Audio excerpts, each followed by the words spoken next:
student. Welcome to my YouTube channel. Myself Ethel, and today we will discuss a new topics of probability and probability distribution. As we know, we have already discussed about the basic concept of probability and types of event in our previous video. So we will start with counting principle, examples, permutations and combinations, definition of probability, axiom of probability and its example. So let's start with counting principle. If a certain operation is performed in m ways and second operation is performed in n ways, then the number of ways of performing both the operations simultaneously in m into n. It is called as a fundamental principle of counting.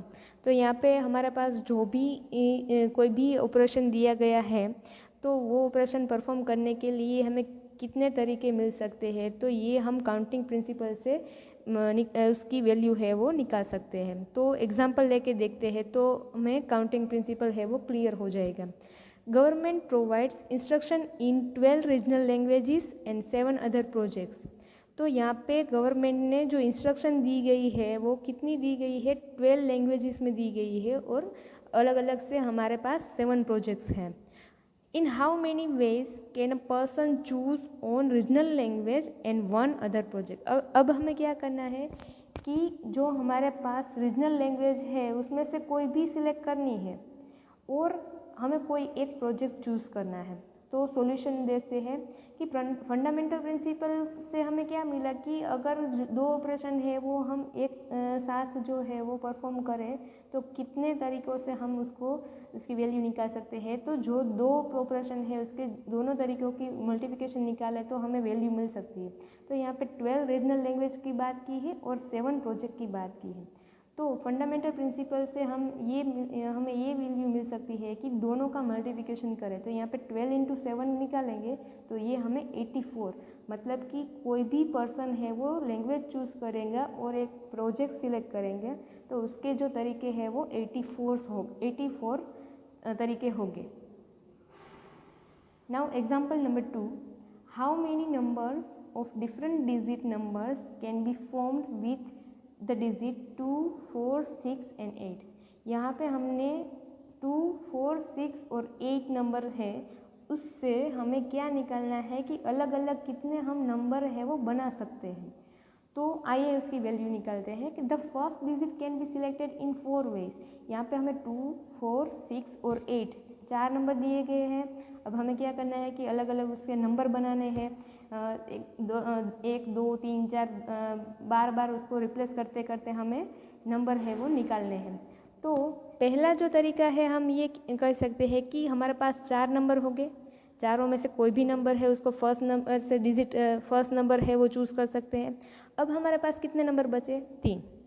The second digit can be selected in 3 ways because the number contain different digit. अब हमें क्या करना है कि फिर से हमें क्या करना है, पहला नंबर हमने सिलेक्ट कर लिया तो वो प्लेस है वो कंप्लीट हो गई. अब हमारे पास 3 प्लेसेस दिए गए हैं तो 3 प्लेसेस में से हमें फिर से एक नंबर चूज़ करना है. तो फिर से कितने बचे, 2 बचे. So similarly the third and fourth digit can be selected 2 and 1 ways respectively. Thus the number of different digit number is 4 into 3 into 2 into 1. तो यहाँ पे चारों का जो मल्टीप्लिकेशन हम निकालेंगे तो ये 24 मिलेगा. तो हमारे पास जो ये 2, 4, 6 और 8 दिया गया है तो उसको हम अलग अलग तरीके से नंबर किस तरह से फॉर्म करेंगे तो ये जो हमारे पास तरीके हैं जो वो 24 होंगे. Now third example. 3 persons are to be designated among 8 positions. In how many ways can they be designated? तो यहाँ पे हमने अभी बात की पहले और दूसरे एग्जाम्पल में कि पोजीशन जो है वो सिलेक्ट करने में हमें ये देखना है कि पहले हमारे पास कितने नंबर्स हैं. तो यहाँ पे हमारे पास नंबर ऑफ पोजीशंस है वो 8 है. अब हमें कितने तरीके से परफॉर्म करना है, तो परफॉर्म करने के लिए भी हमें यहाँ पे दिया गया है कि 3 पर्सन्स, कितने पर्सन हैं वो डेजिग्नेटेड करने हैं, हमें इसको पोस्ट देनी है. तो यहाँ पे हमें 3 पर्सन को देनी है. तो पहली जो वैल्यू हम निकालेंगे तो हमारे पास 8 तरीके होंगे. 8 में से एक तरीका हमने चूज़ कर लिया तो बाकी बचे 7. तो 7 तरीकों में से फिर से हम एक चूज़ कर लेंगे तो कितने बचेंगे 6। तो यहाँ पे जो हमारी ये वैल्यू है ये 8, 7 और 6 तीनों को मल्टीप्लाई करेंगे तो हमें जो वैल्यू मिलेगी वो 336 मिलेंगी। तो ये हमारे एग्जाम्पल का आंसर होगा। Now example number 4, in how many ways can a cricket 11 choose a captain, vice captain and wicket keeper. तो यहाँ पे हमें क्या करना है कि 11 जो क्रिकेटर्स हैं उसमें से हमें कैप्टन चूज़ करना है, वाइस कैप्टन चूज़ करना है और विकेट कीपर है उसको चूज़ करने हैं। तो फिर से हम काउंटिंग प्रिंसिपल का यूज़ करेंगे कि हमारे पास जो क्रिकेट की टीम है उसमें कितने मेंबर हैं, तो 11 मेंबर्स हैं। सो 11 मेंबर्स में से हम कोई भी क्रिकेटर को है वो कैप्टन चूज़ कर सकते हैं। अब बात आएगी वाइस कैप्टन। तो वाइस कैप्टन की बात करें, जो कैप्टन है उसको ही वाइस कैप्टन हम चूज़ कर सकते नहीं है। तो यहाँ पे हमें जो 11 मेंबर्स है उसमें से हमने कोई एक जो है वो उसको कैप्टन सिलेक्ट कर लिया, तो एक जो मेंबर है कैप्टन सिलेक्ट कर लिया, तो अब बचे कितने 10 बचे। तो 10 में से ही हमें वाइस कैप्टन चूज़ करना होगा। तो ये बात हुई कि पहली जो प्लेस है वो 11 की हुई, दूसरी जो प्लेस है वो 10 की हुई। अब बात करते हैं विकेट कीपर। तो विकेट कीपर में ये नहीं बताया गया है कि हमें जो क्रिकेटर है उसको हम विकेट कीपर नहीं चूज़ करते, या तो हम वाइस कैप्टन जो है उसको भी हम विकेट कीपर नहीं कह सकते। तो ऐसी कोई हमारे पास रिस्ट्रिक्शन नहीं है। तो उसका मतलब ये है कि हम उसको भी 11 वेज से सिलेक्ट कर सकते हैं। तो यहाँ पे हमारी जो वैल्यू निकलेगी वो कितनी निकलेगी कि पहले जो है हमने कैप्टन सिलेक्ट किया वो 11, दूसरा वाइस कैप्टन हमने चूज़ किया तो वो 10 नंबर, और बाद में हमने विकेट कीपर चूज़ करने में हमें 11 वेज मिल जाएगी। तो यहाँ पे तीनों का मल्टीप्लिकेशन निकाले तो 11 × 10 × 11 दैट इज़ 1210। तो ये हमारा आंसर होगा। Now next topic is permutations and combinations. तो पूरे जो प्रोबेबिलिटी के चैप्टर में ये 2 टॉपिक है वो सबसे इम्पोर्टेंट है। उसका जो हमें फॉर्मूला है वो भी याद रखना होगा, और उसको एग्जाम्पल में देखना होगा कि कहाँ पे परम्यूटेशन यूज़ होता है और कहाँ पे कॉम्बिनेशन यूज़ होता है। सो let's start the permutation. The number of different arrangement of objects which are possible out of given objects subject to the condition that no two arrangement are similar। अब permutation में बात जो की है उसमें क्या होगा कि कोई भी 2 अरेंजमेंट है वो सिमिलर नहीं होने चाहिए। In other word, the number of ways of arranging R objects out of n objects is called permutation. अब परम्यूटेशन की सिंप्लिसिटी से बात हम करें तो यहाँ पे n ऑब्जेक्ट्स में से हमें r ऑब्जेक्ट को अरेंज करना है, कोई भी सिमिलर नहीं आना चाहिए, तो ये हमारा परम्यूटेशन हो जाएगा। So formula is NPR, that is n factorial upon n minus r factorial, और we can say that P of NR। तो परम्यूटेशन का एग्जाम्पल देखते हैं। Determine the number of ways of arrangement of 5 person in a party in a row of 5 chairs. Second one is around a circular table. फिर से हम question को repeat करते हैं कि हमें क्या डिटरमाइन करना है कि the number of ways of arrangement, हमें अरेंजमेंट करनी है 5 पर्सन को पार्टी में बैठने के लिए। तो पहला क्वेश्चन है वो इन अ रो ऑफ 5 चेयर। तो एक रो में 5 जो चेयर दी गई है उसको हम अरेंजमेंट करेंगे, तो ये तो बहुत सिंपल है, तो हमें काउंटिंग प्रिंसिपल से भी मिल जाएगा आंसर। तो क्या करना है कि 5 पर्सन को 5 जो चेयर है उसमें अरेंज करना है। तो ये कितने तरीके से अरेंज कर सकेंगे हम, तो यहाँ पे पहली प्लेस जो फिर से हम याद करेंगे काउंटिंग प्रिंसिपल को कि यहाँ पे पहली जो प्लेस है वो 5, दूसरी प्लेस है वो सिलेक्ट करने के लिए पहला एक का तरीका निकल गया है, तो अब हमारे पास 4 तरीके हैं। तो अरेंजमेंट करने के लिए हमें 4 मिलेगा, उसको भी हम निकाल दें। 5 और 4 2 डिजिट है वो अरेंज हो गए। Now 3, now 2 and 1। तो सबका मल्टीप्लिकेशन निकालेंगे 5 × 4 × 3 × 2 × 1 दैट इज़ 120 वेज। तो ये हमारे 120 वेज हो गए। पहली जो रो है उसमें 5 चेयर दी गई है, उसमें 5 पर्सन को अरेंज करने के लिए। Now 1 person can sit on any place in the circular table. अब कोई भी पर्सन है वो सर्कुलर टेबल रखा होगा जिसमें, तो उसमें कहीं पे भी बैठ सकता है। The other 4 person can then arrange in 4 into 3 into 2 into 1। तो अब हम बात करें कि पहला जो पर्सन है उसको हम अरेंज कर सकते हैं, तो उसमें तो कोई भी प्लेस, और बाद में बात करें कि 4 person can arrange in 4 into 3 into 2 into 1, तो ये हमारे 24 वेज हो गए। तो यहाँ पे हमारा जो परम्यूटेशन का जो एग्जाम्पल है वो, पहला एग्जाम्पल है वो complete. Now combination, the number of selection of R objects from n objects in which their arrangement or order is not considered is called combination. It is given by NCR, that is n factorial upon n minus r factorial into r factorial, that is npr upon r factorial। तो यहाँ पे permutations upon r factorial हुआ, यहाँ पे npr का हमने formula देख ही लिया है तो हमें ये याद है। रेडी? और we can say that CNR is equal to NCR equal to N C N minus R. तो कॉम्बिनेशन का मतलब क्या हुआ कि हमारे पास दिए गए तो एन ही ऑब्जेक्ट है, उसमें से हमें आर ऑब्जेक्ट को फिर से अरेंजमेंट करना है, पर यहाँ पे जो ऑर्डर है वो कंसीडर नहीं होगा।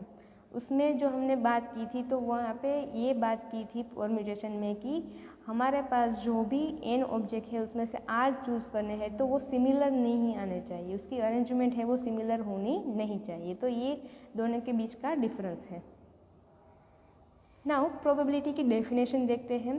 The chance of happening of an event when expressed quantitatively is called the probability. तो प्रोबेबिलिटी का मतलब ही ये है कि चांस पे से हमें कोई भी इवेंट मिलती है, मतलब कि happening, that is the we can say that कि कोई भी परफॉर्मेंस के बाद हमें कोई रिजल्ट मिलेगा तो उसको हम हैपनिंग इवेंट भी बोल सकते हैं। Consider a random experiment with possible result as cases, let S be a selected sample space. अब एस जो है वो हमारा सैम्पल स्पेस है। सैम्पल स्पेस के बारे में फिर से रिमाइंड करती हूँ मैं कि सैम्पल स्पेस का मतलब ये है कि हमारे पास जो भी ट्रायल है तो ट्रायल में कितने आउटकम्स मिल सकते हैं, तो ये पूरे आउटकम का हम सेट निकालें तो ये हमारा सैम्पल स्पेस होगा। Now let N be the number of sample points in S. तो एस के अंदर जो भी हमारी नंबर ऑफ सैम्पल पॉइंट्स है तो उसकी वैल्यू है वो एन है। Where we assume N to be a finite, let all the simple events in S are equally likely to occur as an outcome.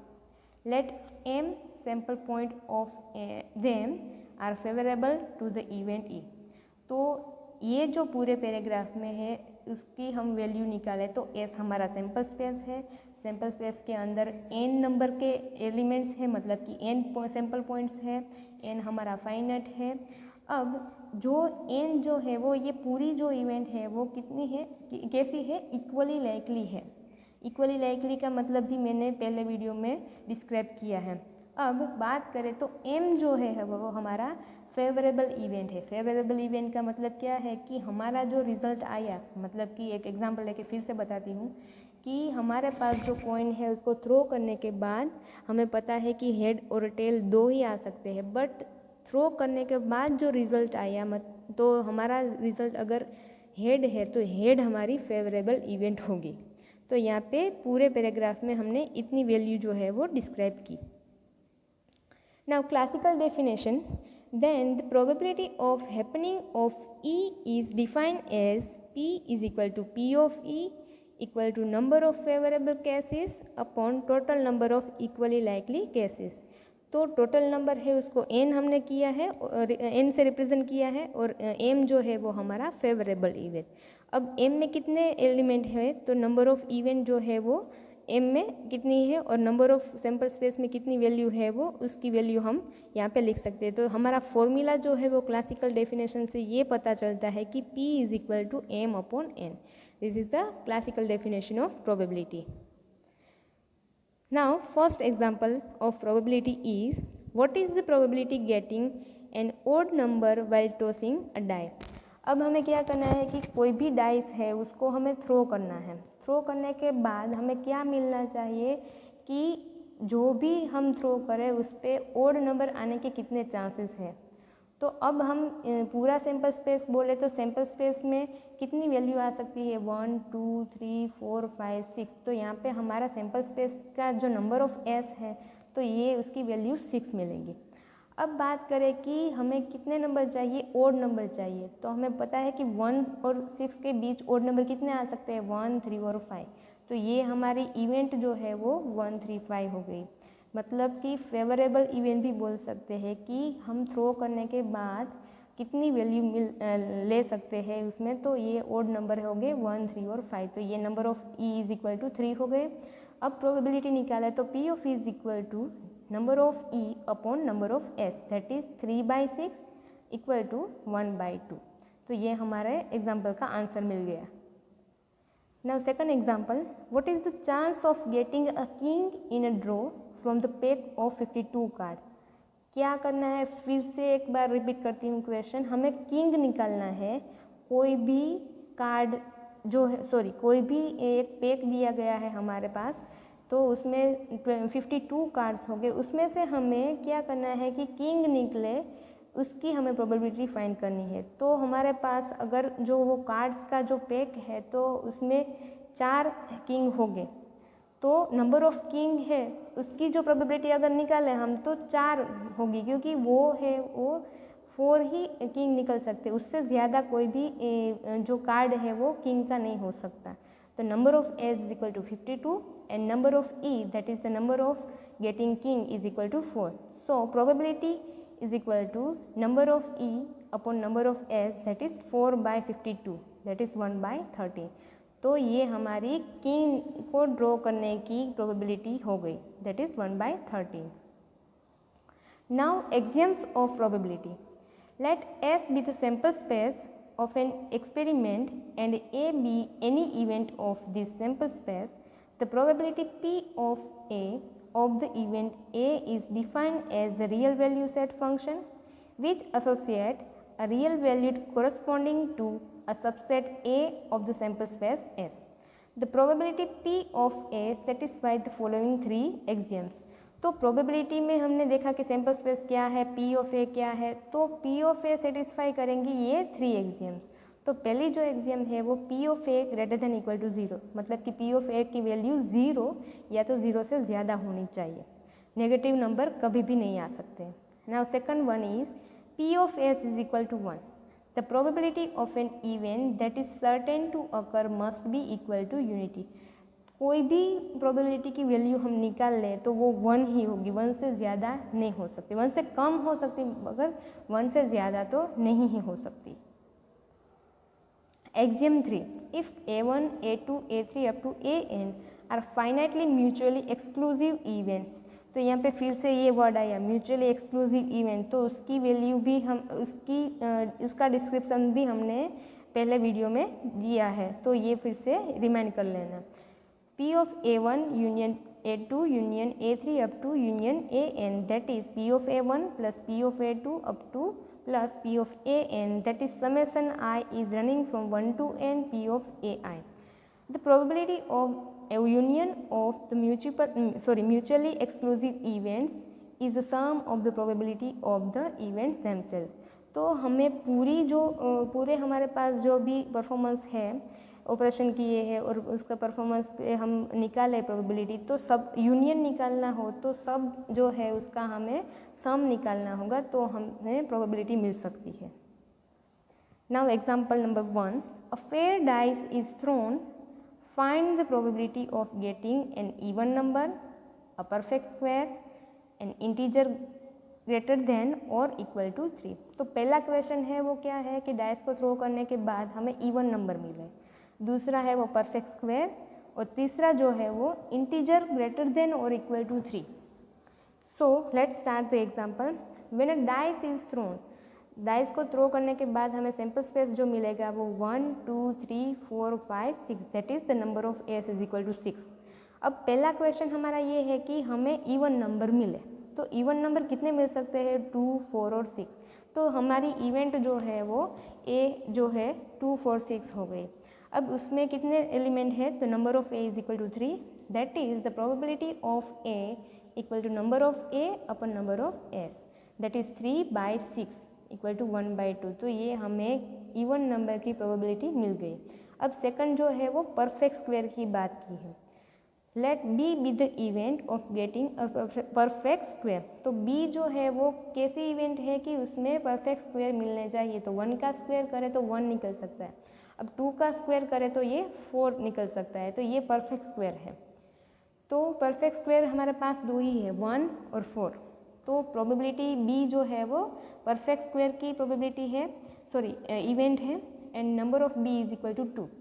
So P of B is equal to number of B upon number of S, that is 2/6 and that is 1/3. Now third question is, let C be the event of getting an integer greater than or equal to 3। तो C जो event है वो integer मिले उसकी event है। तो integer कितने मिल सकते हैं, 3, 4, 5 एंड 6। इंटीजर की वैल्यू हमें पता होना चाहिए, इंटीजर का मतलब पता होना चाहिए, तो ही हम निकाल सकते हैं 3, 4 and 5 and 6, and n of C is equal to 4. Now P of C is equal to number of C upon number of S, that is 4/6 equal to 2/3। तो यहाँ पे तीनों जो क्वेश्चन है उसको हमने सेटिस्फाई किया। Now example number 2, from a collection of 10 bulbs, यहाँ पे 10 bulbs का कलेक्शन है, of which 4 are defective। तो उसमें से हमें ये बताना है कि कौन से 4 है वो डिफेक्टिव है। 3 bulbs are selected at random and fitted into lamps. Find the probability that all 3 bulbs glow and the room is light। तो हमें ये चेक करना है कि तीनों बल्ब है वो ग्लो करे और रूम है उसमें लाइट आए।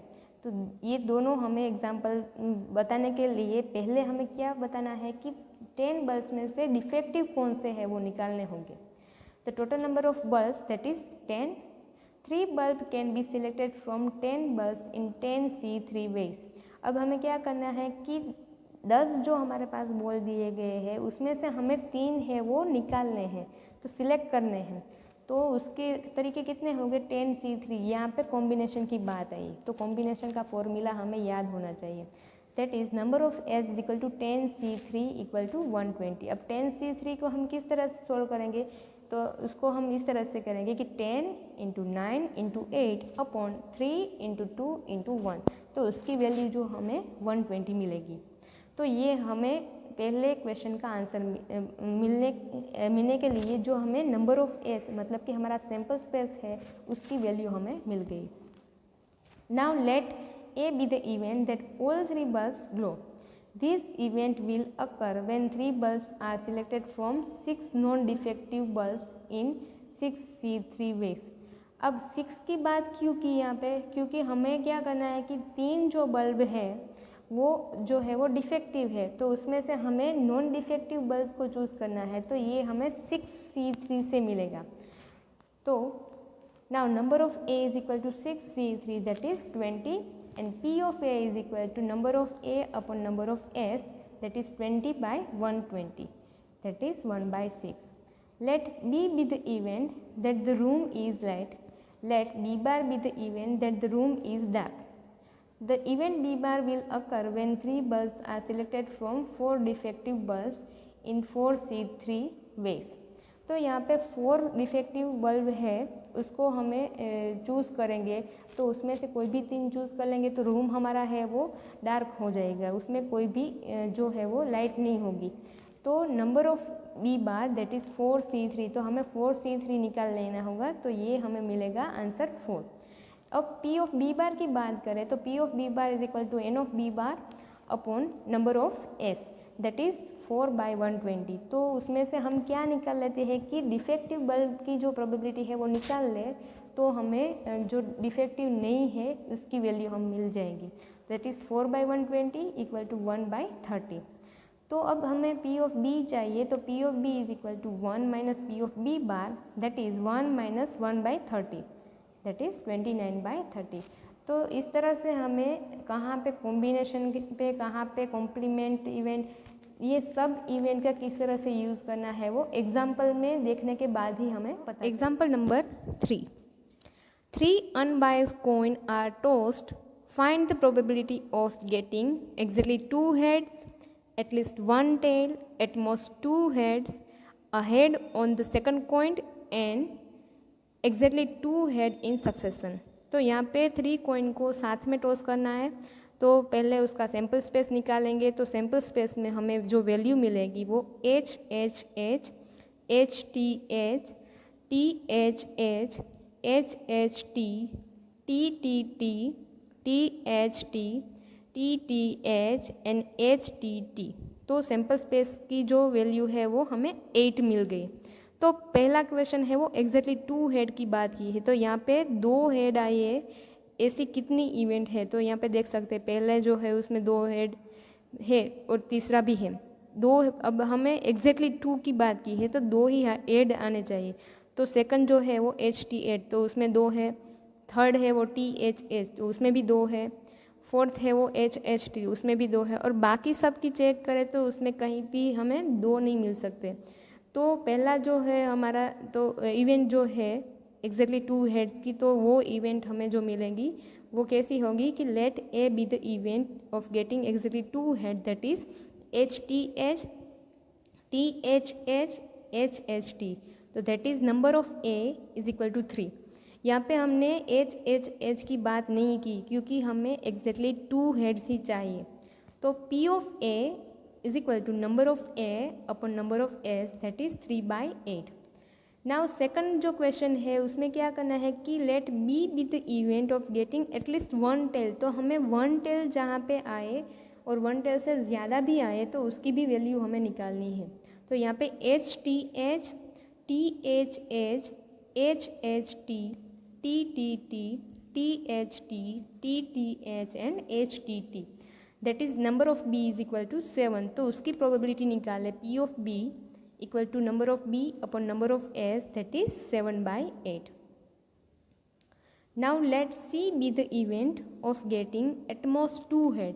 एटमोस्ट 2 हेड, तो एक हेड भी आएगा, उससे ज़्यादा भी आएगा। तो एटमोस्ट 2 हेड हमें चाहिए, 2 से ज़्यादा नहीं चाहिए। तो बात करें सी इवेंट की, तो H T H, T H H, H H T, T T T, T H T, T T H and H T T. यहाँ पे टी टी टी क्यों लिया? क्योंकि एटमोस्ट 2 नहीं भी आएगा तो भी चलेगा, पर 2 तक का तो होना चाहिए।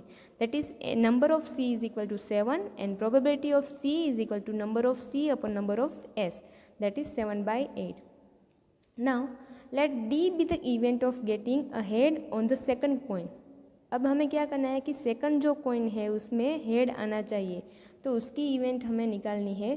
That is D is equal to H H H, T H H, H H T and T H T. That is number of D is equal to 4 and probability of D is equal to 4/8, that is 1/2। Now let E be the event of getting 2 head in succession. अब हमें क्या करना है कि 2 head आए last में और कहीं भी तो उसकी हमें प्रोबेबिलिटी निकालनी है।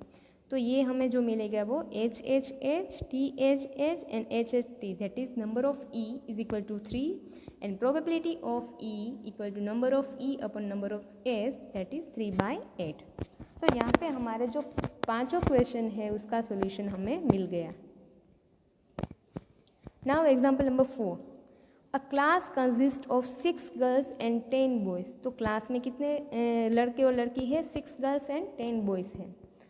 If a committee of 3 is chosen at a random from the class. तो कमिटी, कोई भी कमिटी में हमें चूज़ करना है तो 3 हमें चूज़ करने हैं, तो वो रेंडमली हम चूज़ करेंगे। Find the probability that 3 boys are selected and exactly 2 girls are selected. तो हमें ये प्रोबेबिलिटी फाइंड करनी है कि अगर 3 बॉयज़ सिलेक्ट हो जाए, अगर 2 गर्ल्स सिलेक्ट हो जाए तो उसकी प्रोबेबिलिटी निकालेंगे हम। टोटल नंबर कितने हो गए? पूरे क्लास में हमें 16 स्टूडेंट दिए गए हैं। अब कमिटी डिसाइड करेगी कि हमें कितने नंबर चूज़ करने हैं। तो a committee of n student from 16 students can be selected, that is the combination 16C3 ways, that is, तो हमारा सैम्पल स्पेस है n of s is equal to 16C3, that is 560। तो ये हमें हमारा सैम्पल स्पेस मिल गया। तो sample space में से हमें ये भी देखना है कि 3 बॉयज़ सिलेक्ट हो और 2 गर्ल्स। तो पहला क्वेश्चन हमें ये देखना है कि 3 बॉयज़ सिलेक्ट हो। तो number of A is equal to 16C3, क्योंकि हमारे पास 16 जो स्टूडेंट है उसमें से हमें 3 बॉयज़ सिलेक्ट करने हैं, तो ये हमें 120 मिलेगा। अब हमें प्रोबेबिलिटी फाइंड करनी है। तो P of A is equal to number of A upon number of S, that is 120/560, that is 3/14. Now let B be the event that exactly 2 girls are selected. अब हमें देखना है कि 2 गर्ल एग्जैक्टली सिलेक्ट हो। 2 girls from 6 girls can be selected in 6C2 ways. अब हमें 6 girls में से कोई भी 2 गर्ल है वो चूज़ करनी है। अब 10 जो हमारे पास बॉयज़ की जो नंबर दी गई है उसमें से हमें कोई भी एक चूज़ करना है। तो ये तो उसका मल्टीप्लिकेशन निकालना होगा, ये काउंटिंग प्रिंसिपल हो गया। तो number of B is equal to 6C2 into 10C1, that is 150। उसकी प्रोबेबिलिटी निकाले P of B is equal to number of B upon number of S, that is 150 upon 560, that is 15/16. Now example number 5. 4 letters of word Thursday are arranged in all possible ways. Find the probability that the word form is heard. अब हमें क्या करना है कि Thursday में जितने भी letter है उसको किसी भी तरीके से भी हम फॉर्म करें तो ये वर्ड हमें मिलना चाहिए, हर्ट, HURT। तो टोटल नंबर हमारे पास कितने हैं? Numbers of letters is 8। तो थर्सडे में हमारे पास जो लेटर है वो 8 है। अब हमें क्या करना है कि 4 नंबर का कोई भी अरेंजमेंट निकालना है। यहाँ पे HURT की बात की है। तो 4 letter from 8 letter can be arrange 8P4। तो यहाँ पे अरेंजमेंट करना है और सिमिलर होना नहीं चाहिए। तो ये प्रोबेबिलिटी हो गई, परम्यूटेशन हो गया। तो 8P4 ways, that is number of S is equal to 8P4, that is 1680। तो ये हमें number of S, that is the sample space. Let A be the event that the word form is HURT। अब हमें क्या करना है कि हमारे पास जो ये HURT है उस ये वर्ड कितने तरीके से हम फॉर्म कर सकते हैं। तो number of A is equal to 1, क्योंकि हमारे पास एक ही वर्ड है, ये एक ही वर्ड हम फॉर्म कर सकते हैं, उसको अलग अलग तरीके से हम नहीं फॉर्म कर सकते। तो that is the probability P of A is equal to number of A upon number of S, that is 1/1680। तो ये हमें थर्सडे को हम अलग अलग तरीके से, बहुत तरीके से हम, दैट इज़ द 1680 नंबर से हम फॉर्म कर सकते हैं। अब हमें क्या करना था कि हर्ट जो है वर्ड, उसकी प्रोबेबिलिटी क्या है उसमें से वो निकालनी थी। तो ये जो HURT है वो उसकी जो प्रोबेबिलिटी है वो 1/1680 निकलेगी। तो आगे की जो भी टॉपिक्स है वो हम नेक्स्ट वीडियो में देखेंगे। Thank you.